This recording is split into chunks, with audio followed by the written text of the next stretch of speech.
Thank you. What's up?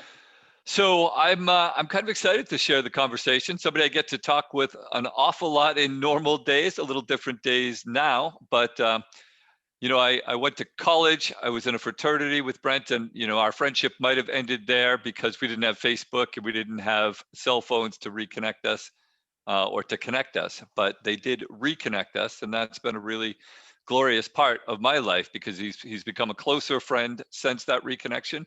And I've gotten to learn a lot more about how much he's accomplished since then. So he is a professor at the University of New Hampshire in outdoor leadership and management. One of the things that amazes me is that he's got 35 colleges kind of interconnected in some of the ongoing work that he does, along with the 28 peer-reviewed articles that he's put out there. What he's really done is found a way to constantly make students challenge themselves, grow, and I'm one of those students he's challenged. And in more particular direct connection, he has been a partner for me in a large number of adventures, whether it's been hiking where we started, whether it's been cycling where he kind of absconded with me fresh off a mountain climb, said, let's go try a 100-mile bike ride, even though I hadn't ridden in 7 years. Or whether it's been on the ski slopes up at Sugarloaf, Maine. He's been a great partner through all of those things, so much so that when Tracy and I put our book together, he was a natural choice to ask to write the foreword to it. And I think he did a credible job. And I think he's going to share some fun insights on our lives and most especially on his rather interesting life as we go forward. So that said, Brent, welcome to the chat. I've been saying that we normally get to spend a lot of time together, and COVID has allowed us to stay connected in different ways, but certainly not like this fireside method. So what do you think about this whole process, and how are you?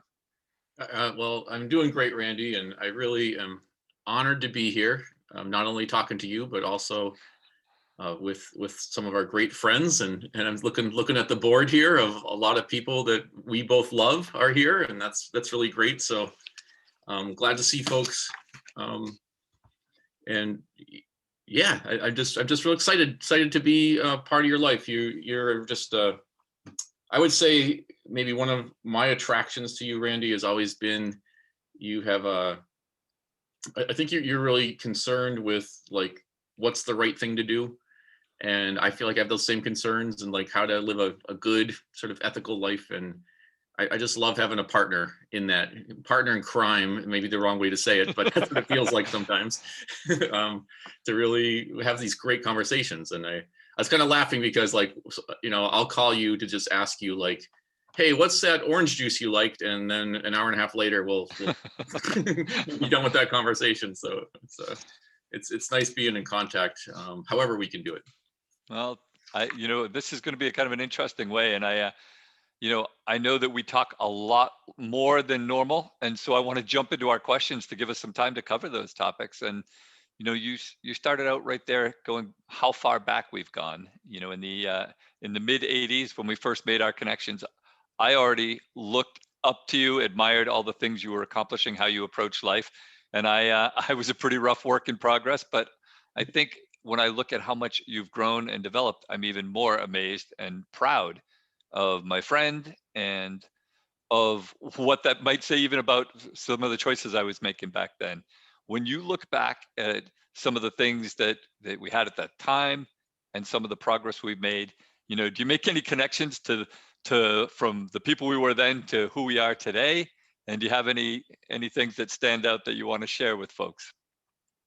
Well, I really, we've talked a little bit in the past, but I love the story of the marathon, the campus marathon, and I'd just love to tell that. But I have another shorter story too, so I'll do that one first. It's just I just remember, Randy, you oftentimes were this person around the fraternity that was like either had a cast on or on crutches, and I think that you just kind of went full into a lot of things, athletic, or I don't know. I think you burned your hand cooking once at the grill, or and I remember at my time saying like, "Wow, I think that guy's really accident prone. I never want to take him on a trip." And then I forgot about that until like the night before like our first backpacking trip for a week, and I was like, "Oh my God, like what am I doing?" Those memories came flooding back, but I was too deep in at that point. So I'm glad we made it and not get hurt, but But the story I want to tell is a little bit. We have this great fraternity brother named Steve LaPointe. We call Westy, and Westy was a big runner, and we had this event on campus where it was a rec sports put on this marathon, and the marathon was you show up at the track Monday through Friday for 2 weeks from 4 to 6 and run as many laps as you can. And Westy was really big on our fraternity winning this every year. And I just remember like that his senior year, I was running that, and I ran a lot of laps with him, I think, but Westy won the whole thing. Our fraternity won the whole thing. And it was this great moment where this person I looked up to and admired kind of pulled me aside, and he's like, I'm graduating, buddy. Next year, I want you to come and I want you to win this. I want you to get the fraternity involved. We're going to win it again. Like this like sort of legacy continues with you. And so I did that. I ran, I did my, it's called my out off the couch 8 miles a day. And it was something you could do back then. And then I turned around and did the same thing to you, Randy. Like you were very active, and I pulled you aside and I gave you my best Westy impression. And then told you, you got to carry this on. I won't be here next year, blah, blah, blah. And I'd love you to tell your version of the story. So first off, I don't disparage any majors, but the schedule of class is a little different between my electrical engineering courses and yours.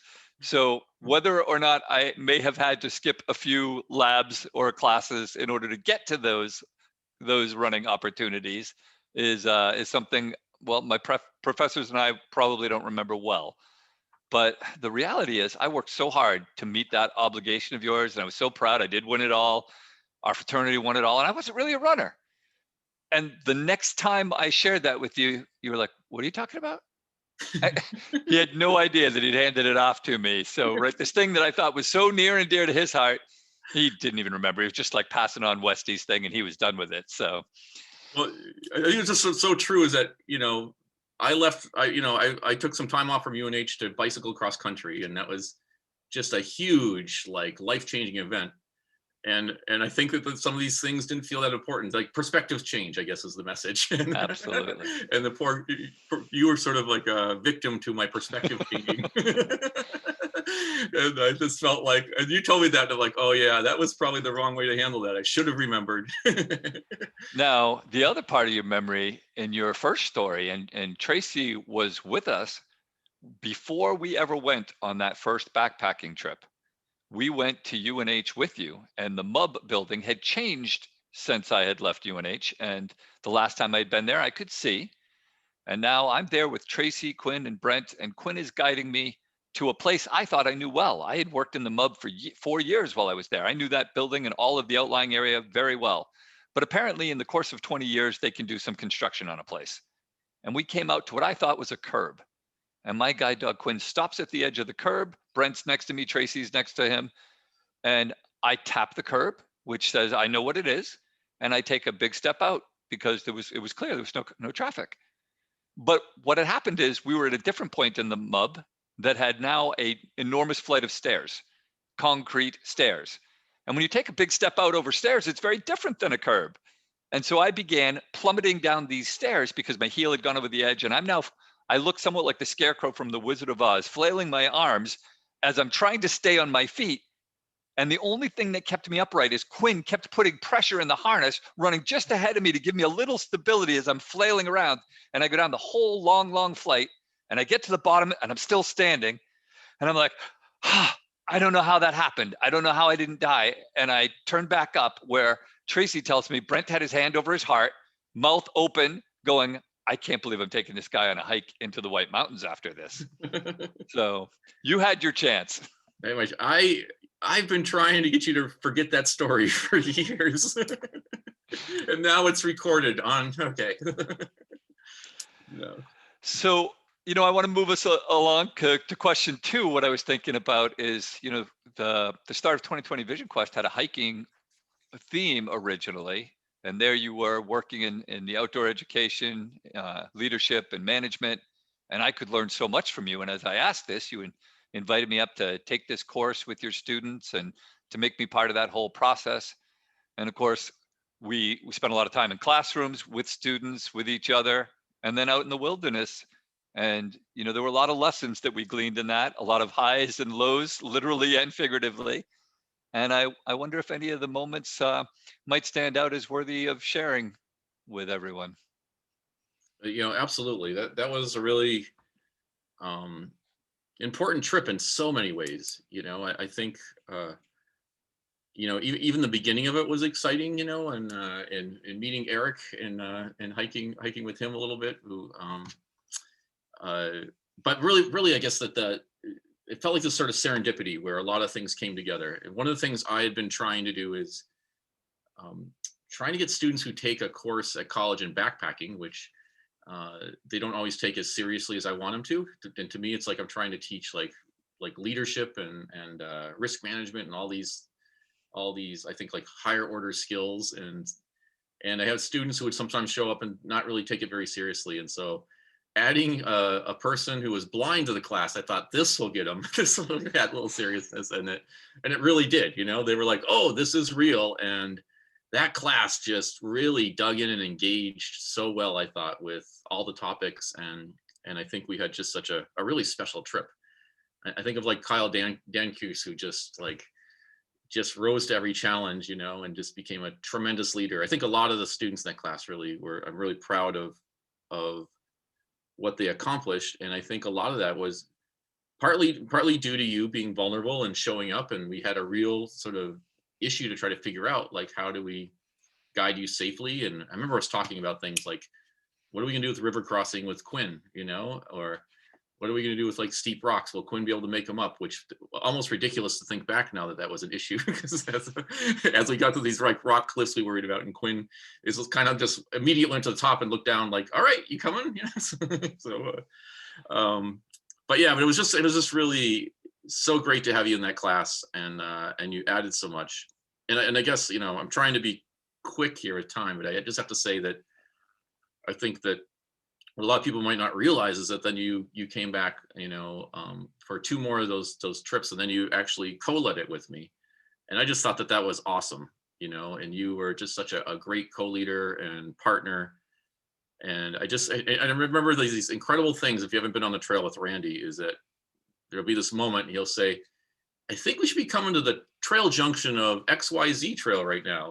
And you're like, oh yeah. And then you like turn the corner, literally like 12 yards away, there's a sign, what I'm saying? Like, and it just, it's just great that your awareness out there, and, everything that you taught people about, which I think the message is that, everyone has challenges, and the way we approach those challenges is kind of universal, or the way that we could approach them is universal. And so I think that that's maybe the broader lesson I really loved having you there for.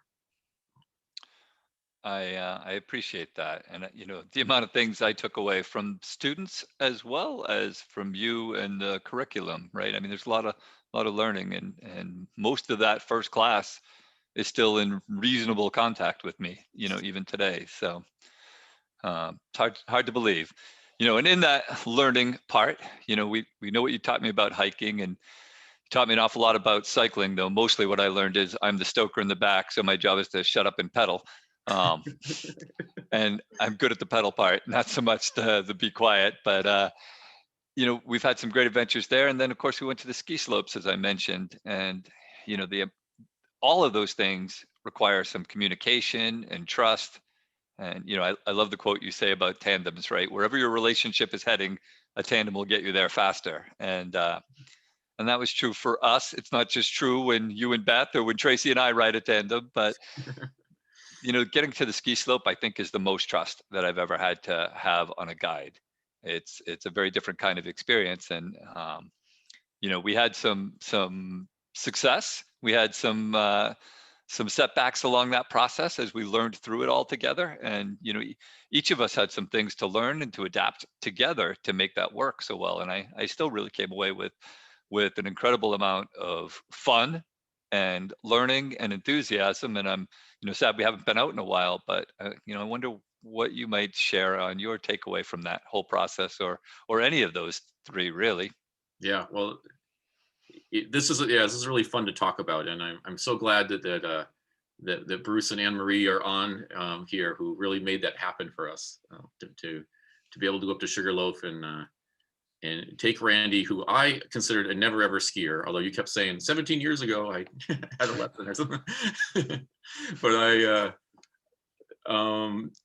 yeah, you know, It was 40 years ago, one lesson for 3 hours. Yeah. I had like it was just so, I guess, so honored for you to ask me to do something which I love skiing more than anything, as those of you that know me. And then to teach skiing to my friend. And I had worked in an adaptive ski school for a while at Loon, so I was somewhat familiar with working with adaptive skiers, but I'd never worked like the way that we did, you know, before. And I think it was so I don't know how to say, it's like we had to come up with this language, and I had to be on, you know, I really had to be on, and that there was this intensity to that, which was a little bit addictive, but it's also exhausting. But, you know, because I had to sort of think about this whole new thing, like how the lift works, where you should set your body to get on the chairlift. I got to remind you to get off, like what those noises are and stuff while we're going up, and the amount of trust that you put in me was just amazing. But what I keep remembering is just how difficult it was to find a language that really worked, and how I had to edit myself. Because I really love to say, like, all right, good job, that's right, that's the way, you know. And you cannot say that's right, a directional cue with you figuring out, does he mean go right or that's good? Or, you know, and I love that we came up with, I remember at one time we were on the chairlift, and so how this works, right? We ski down a run, and there's some mistakes, or there's little things that worked or didn't work, and we kind of talk about, we get on the chairlift and debrief our feelings and try to come up with some solutions, and we try again. And there's this experiment after experiment after experiment, you know, and it was really, you know, it was just really great, really fun. But I love the idea that Randy says, you know, we got to come up with some word that, because at this point, Randy was, how we were working, some word to make noise, because I had a speaker behind me, and Randy was, you know, untethered, like following me. He'd follow the noise. And so I remember how hard it was to make noise constantly. It's difficult to talk without any silences, or you know, so I have to kind of keep saying words and know what to say. And so we came up with this word. We need some kind of filler word that's just noise. And we came up with the word filler for the filler word. And so if you were on the chairlift, you saw these two people going down with me going filler, filler, filler, filler, filler, filler, filler, filler, filler. And what was the feedback we got? Remember this? So somebody's like, why does that guy keep shouting out Phyllis Diller all the way down the mountain? He's a big fan of Phyllis Diller. That's good. And anything else you want to share on that? I want to shout out a little bit of gratitude to, you know, because we have Bruce and Anne-Marie on here, and Bruce Alveston is who invited us up originally, and boy, we built some great friends and introduced us to the program. He had founded Nevi and gave us that chance to ski. So thank you, Bruce and Anne-Marie. Yeah, it's fantastic. I really appreciate them, and I really appreciate these. We have these great friendships up at Sugarloaf now. You know, they're just, you know, we're looking forward to get back to. So, well, two questions left to throw at you, and you know what, we've had so much of our connection oriented around UNH. You know, I've certainly had my connection with the University of New Hampshire expanded, you know, more than I ever expected because of you, right? A lot of presentations, a couple of awards that you helped make happen, which was really touching. I'm going to give the commencement at UNH Manchester this year, and I think you had a little bit of influence in that. And just the number of things that you've helped connect me to with them is amazing. But also, you've kind of convinced me and shown me some of the things that I didn't even realize, some of the awesome aspects of our own university, of our alma mater. And I wonder what makes you so enthused about UNH? Where do you get that passion? Because I'm a big fan that following our passions makes our life better. Well, you know,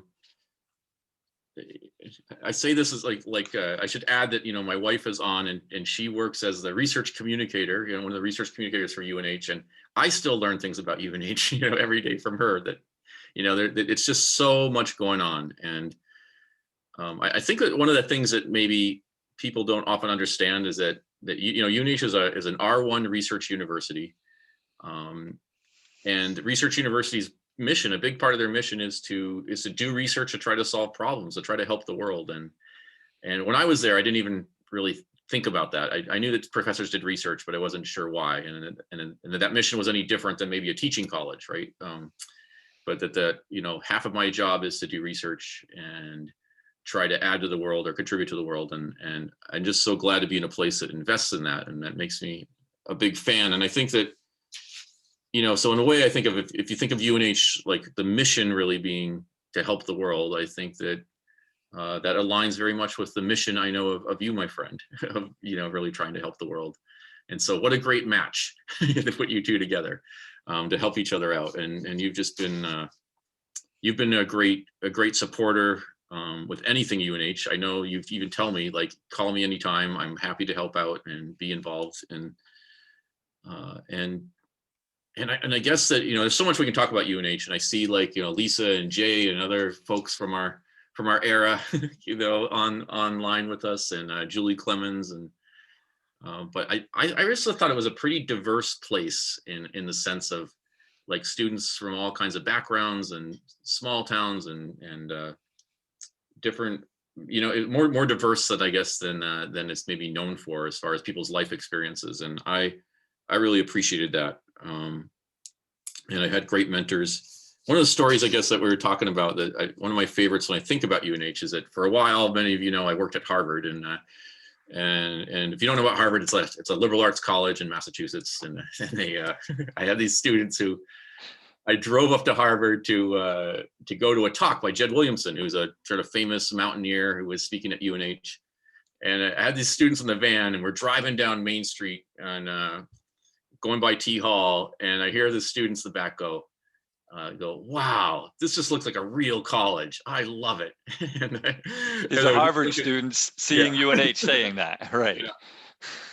And I think that's just like, it's such an iconic sort of campus in that way, it really is. I think it really looks like a college, and it feels like a college. And then I think that people do really good work. And I don't know, UNH was, for me, really changed my life in a really positive way. As I like to joke, it was the best 6 years of my life was my undergraduate degree. So.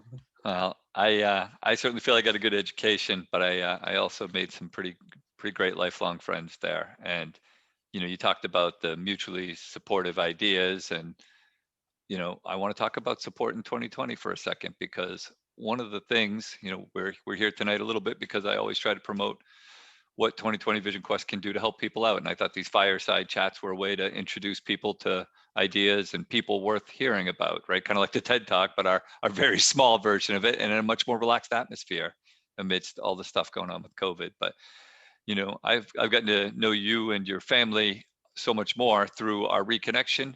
But, one of the things that I don't expect, but I'm often surprised by, is how much support you've given to our organization, your whole family, in lots of ways. And I'm not only amazed and appreciative, but I always want to understand, what about the organization encouraged you to be so generous of your time, your efforts, and in some cases your, some fiscal resources, because you've been a donor as well. So what has made us so fortunate to have that kind of support?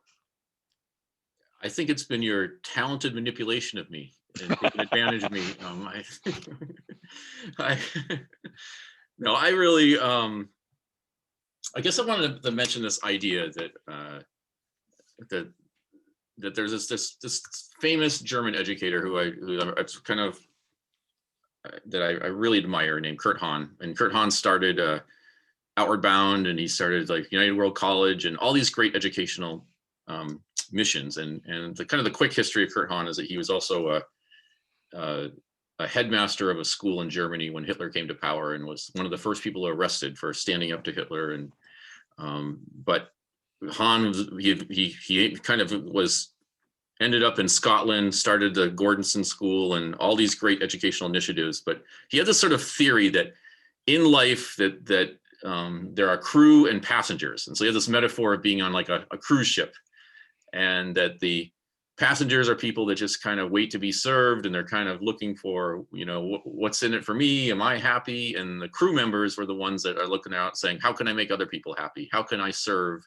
the mission? How can I help things be better? And I've loved that idea of crew or passenger as sort of this metaphor. And to me, Randy, that I think that you, as one of these people that always wants to be a crew member, you're always looking around in your world and figuring out, like, here's my reality, and I don't want to be a passenger. I want to be crew. How can I help out? And I just love that and admire that about you. And so how that connects to 2020 Vision Quest is, I think that that's really its history.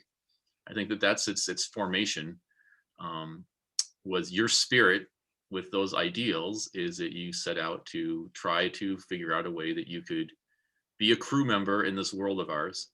And I want to support that any way I can, because I think it's really important. And I'll say the great irony of this, right, I believe, is that when you are a crew member, or I would say, like, when you're a passenger, right, you're just trying to find happiness, and looking for happiness, and oftentimes are dissatisfied. But I think when you become a crew member, that you actually find that happiness, that, like, by serving other people and helping other people out is so much more satisfying, and so much better than trying to self-satisfy. And so I want people to join any organization with that spirit. Right.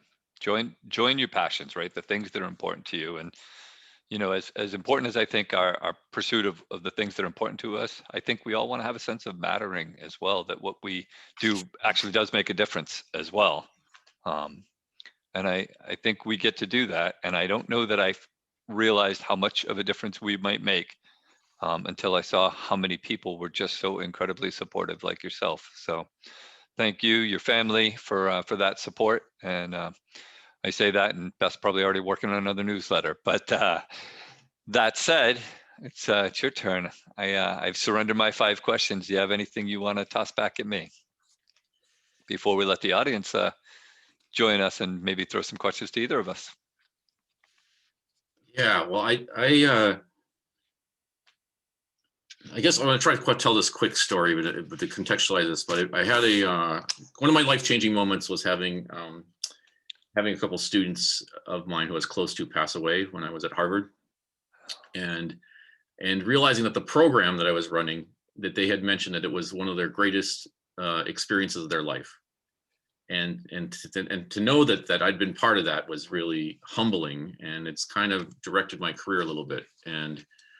But I really got to be thinking about, over my years, of like, well, I want to be someone that helps people have a great experience that might be one of the greatest of their life, and that's just such an honor to try to be part of that. And so I think we're always striving for that. And I'm just wondering, and I started thinking, like, well, what's the greatest experiences of my life? And I thought, like, maybe what are some of those experiences that stick out to you? Those, like, great memorable experiences that you're so glad that you've had. Superlatives are interesting. I like that you give me the broad range. What are some of the great, not the greatest, because there's so many, and that's where I really feel fortunate, right? I can list them by flavor, right? It's kind of like, what kind of music do you like? Well, it depends on my mood, and so I'm in a mood of reflecting on some of the things that we've interacted with. So I'm going to probably lean on a couple of those. There's a moment, like when you go through low times, moments that you realize that there's something great and positive ahead. Really, the swing, that change, that delta, that difference is so powerful that it stands out. And our very first hike of significance together, right? We went over Bond Cliff, over Bond, and we had just a 15-hour hiking day that was a lot harder than we anticipated, and we're struggling. It had been incredibly sweltering hot, and now it's night, it's cold, it's dark, we're hiking on snow, and it had been 90 degrees earlier in the day. And just as it's getting dark, and we're all out of water and had been for a while, and we're coming down the trail to where Gio is going to give us a recharge, and the alpine glow, the first time I'd ever been in its presence, had it described, and you telling the story to the students, And their just pure joy at seeing that and knowing something so beautiful that we were gifted with, and knowing how close we were to where we're finally going to get our rest for the night to kind of reassess all the things that had gone wrong, but knowing that we were going to be okay and we are going to get through that. And that moment of joy and camaraderie, the team had come together in so many ways to get to that point. When you bond together after going through a tough experience and you see that, it's just so much power in that moment. And I bet you know that moment. Yeah, that's great. So that's just one, and I could share so many others, but like I said, we have a little tightness on time. It's artificial, but I want to respect people, and I think that's a worthy one. Maybe if we just one more, well, I'll just say one more minute. So 3 more minutes real in Yeah, but yeah, I guess one of my favorite moments that you're reminding me of is our hike in the Kinsman when we tried to book it, and that was just amazing. And so basically what we did is that we were trying to make good time, and so Randy kind of grabs onto my pack and we're trying to hike as fast as we can.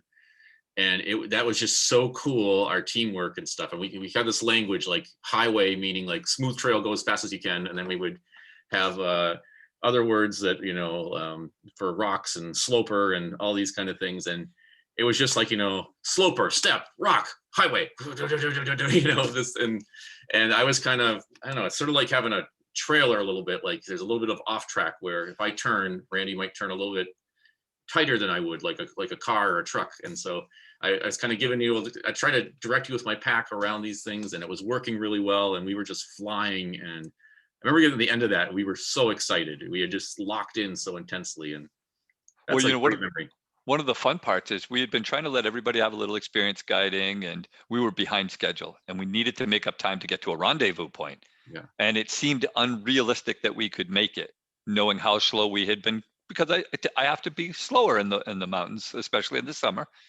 And there was a point where we checked how our progress was, and the students were trying to determine where we were on the map. And well, we just came over this peak, and based on the time, here's where we think we are. And they were off by an entire mountain because we made so much time. We were actually the next mountain over.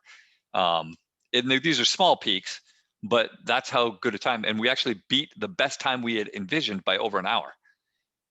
Getting out of there. It's the best time, I think, maybe to this date, that I've ever made on summer mountain trail travel, when it's twisty, rocky, rooty. So it was fun. And I also remember just how exhausted you were afterwards, because you were in so much in the zone, you didn't realize how much you were putting into that effort, that when you stopped, we had to go down that really steep part down to the Kank afterwards. I mean, not to the Kank, to 112 on the other side. Yeah.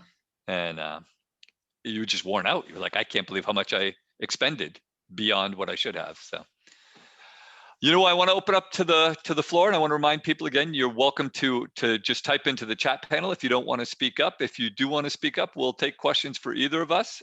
Just signal with Alt-Y, raise your hand, and they'll unmute you, or you can unmute yourself if Robbie or Tracy call on you, and feel free to ask a question. This is your time.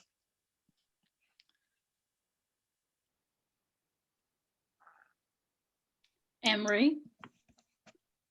Mine's more a comment than a question, I guess. And being a woman, we're known to have really good girlfriends.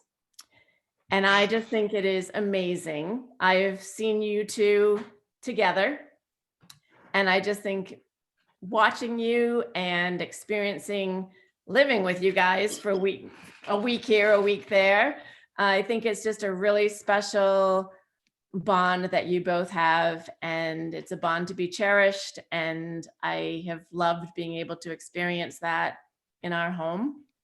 And I just had to say that. I just think it's a really neat thing. It's a little less common for guys to have that kind of a friendship, I think, from what I've seen over the years. And I just think it's really, really special. So thank you for sharing that with us.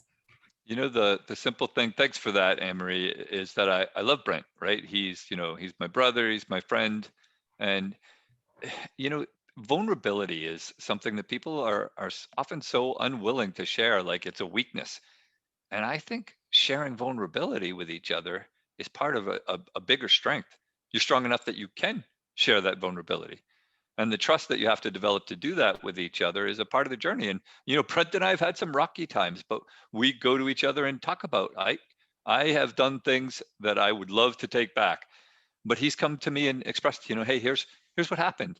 And we've been able to use that as a growth opportunity. And that's what makes people able to be stronger, is the ability to share that, be vulnerable, and know that the other is going to respond with love and kindness at the base of the interaction. Well, it's very special. And the bonus was that we got to meet Tracy and Brent because of you guys. So that's an added bonus for us.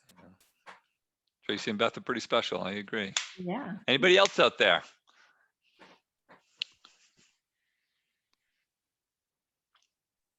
Oh, I see Matt Schmidt. Schmitty, we call him, the man. The man, the Schmidt. I feel more like the boy in this setting with a question. So I can just chime in with my question here. This is great, by the way. Thank you, guys.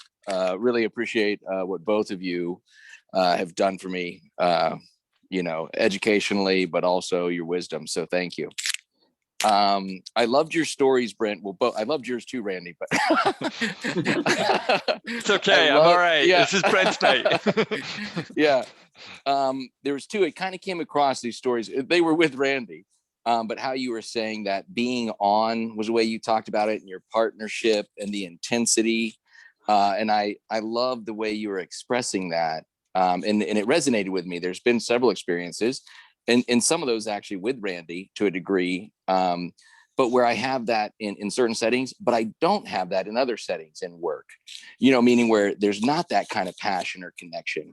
And so I'm curious if you could share with me any experiences you have where maybe the word that's coming up for me is patience, or, how do you, deal with, okay, these are experiences that are like that, which are beautiful, which I was hearing. And even from the last person who was sharing, that kind of rareness of that. And then when you don't have those, how to work towards those, or I guess, does that make sense, this question? Yeah, and I think that's over to you, Brent. Yeah, well, I'm glad that question made sense to you, Randy. I'll answer it. No, I'm just kidding. I think Matt, I don't know. I think that I think what's been really nice is a real commitment to our friendship with each other. So I think when anytime we've maybe had less than perfect times, and there's been times when my feelings have been hurt, and when I've been upset, and we've been quick with each other at times. And Randy is very sensitive to me moving the furniture around in a condo. Once he's memorized it, he has these sensitivities I have to get used to. So I have to, but in all seriousness, there's some things I feel terrible sometimes, but I think that I think we add some humor to each other, and I think we care about each other. I want to talk about this moment when we were at Sugarloaf, and Randy, you were just kind of really beating yourself up. And I remember just saying to you, Randy, you cannot beat yourself into perfection. That doesn't work. And I just remember you going like, and I think what was really nice about that is for like the next couple of years, you kept bringing that up, that you're like really working on that, like not to try to, because you can't be perfect by being down on yourself, right? That's kind of the message. So can't hate yourself to perfection. Can't hate yourself into perfection. That's what it is. Yeah. And so so part of it, I guess, is I think my point is we have a lot of, I'd say, deep conversations and philosophical conversations, and talk about things at a level that I really appreciate. And also I really appreciate, I think, being heard, when I say things, and I definitely take things that Randy's told me and I think about them, and I think I honor his wisdom by trying to live and grow from some of the things he shares with me.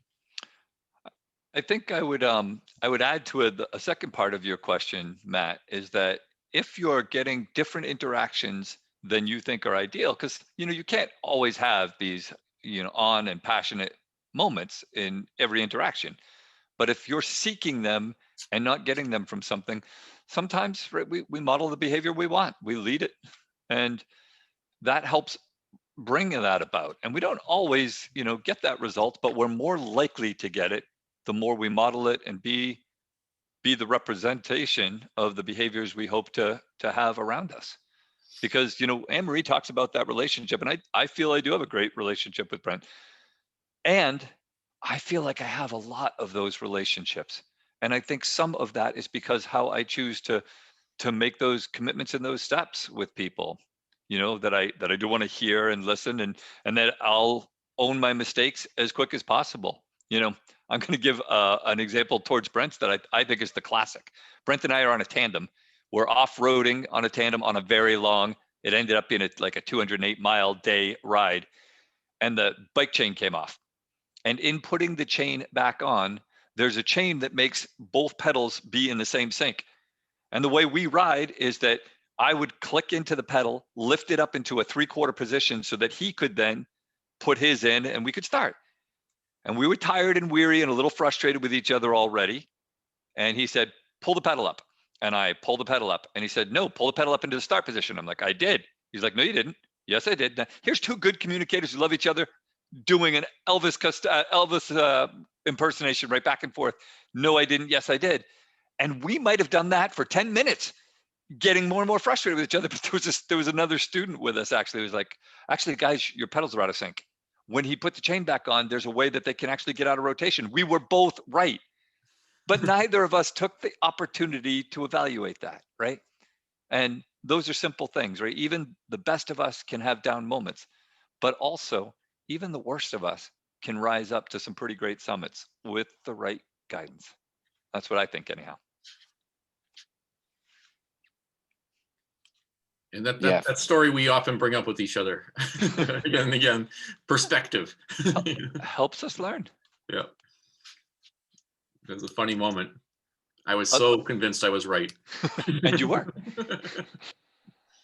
Other questions from anybody? Matt, did that cover you, I guess? Is also fair. I was saying thanks to both. Yeah, thank you guys so much. So I'm trying to scan for raised hands. At this point, I'm not seeing any others. Great. Well, then let me. Robbie. I wanted to wait and give others an opportunity because, you know, that's not my job here. But Brent, I just need to know 2 things about skiing. Would you do it again? And would it be helpful if you played music through the back instead of filler? Well, I guess your Maybe I'm second not question. asking if you want to do it again. Yeah, just Brent. Yeah.